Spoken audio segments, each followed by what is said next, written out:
Welcome back to The Lost Digit. Today I'm going to do a direct side-by-side comparison of the 2022 Jeep Wrangler Unlimited Rubicon versus Sahara 4xe trims.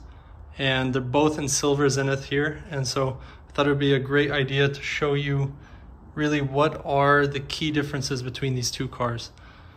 So the main difference that you'll notice immediately is the hood. So on the Sahara, you have the normal Jeep Wrangler hood, whereas on the Rubicon, you have the Rubicon hood, but you also get this 4xe decal, which actually adds to the aggressiveness of the hood and makes it look a lot better. As far as the side fenders go, on the Sahara, these are standard, but on the Rubicon, they can come black or you can pay extra to paint them. And you can also option the steel bumper, but that's not standard. So really in terms of look, the main difference is going to be the hood here. Now the other thing is the step. So you'll see that the Sahara has a step standard, but it's kind of in an awkward position, so it doesn't really help you get in and out. Whereas on the Rubicon, you have the rock guards here. The other thing you'll notice is the wheels. So on the Rubicon, we have 33s that are stock, and on the Sahara, you have more of a street tire instead of the off-road tire. So looks great as well. It's just a different look, more for the road instead of off-road. These are the main exterior differences, aside from what you would option, for the top, whether it be one touch, soft top or hard top, or these sort of things. They both have the charger in the same location, and the body for the main part is the exact same. Now, looking under the car, the other big difference is the suspension. So it's hard to tell, but the Rubicon is slightly higher than the Sahara. So that helps with off-roading, and I'll show you inside the different settings that you also get with the Rubicon versus the Sahara. So let's step inside the Rubicon first.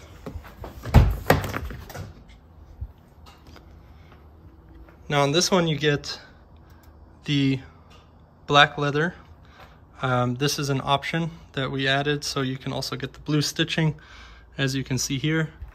And then looking at it, the interior is going to be the same between the two, with a few minor differences that are major if you off-road. So one of them is going to be this here, and the sway bar setting that you can engage or disengage. And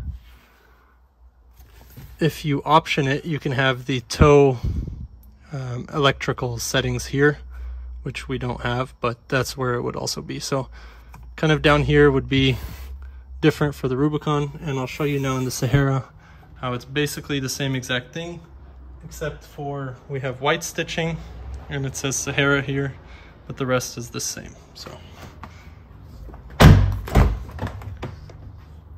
you can see Sahara, white stitching.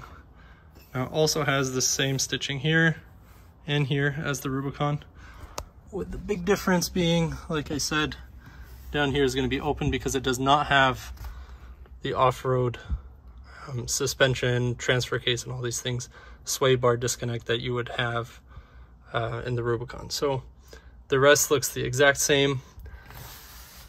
And as far as the headliner, you can also option it. So there's not a big difference in terms of when you're sitting inside the car, but when you look out and you're driving, this is the hood you'll see for the Sahara. Whereas on the Rubicon, you can see it's a lot more aggressive when you're driving. So you feel higher up, and the suspension is definitely softer. So the biggest difference I noticed between the two is that this is more of a softer, bouncier ride that can nauseate passengers, but is a lot more fun for short distances and definitely off-roading. This is a lot smoother, a lot more stable on the highway, and definitely the car you want if you're commuting or using this as a daily driver, especially if you're going on highways a lot. But overall, you can't deny that this looks better. And if you're going for that Jeep look without having to modify the car at all, this is the way to go. But each person has their own preferences, and they both have their pros and cons. So let me know in the comments if you have any questions. These are made possible thanks to Clutch Auto Deals, so be sure to reach out to them. And I'll see you in the next one.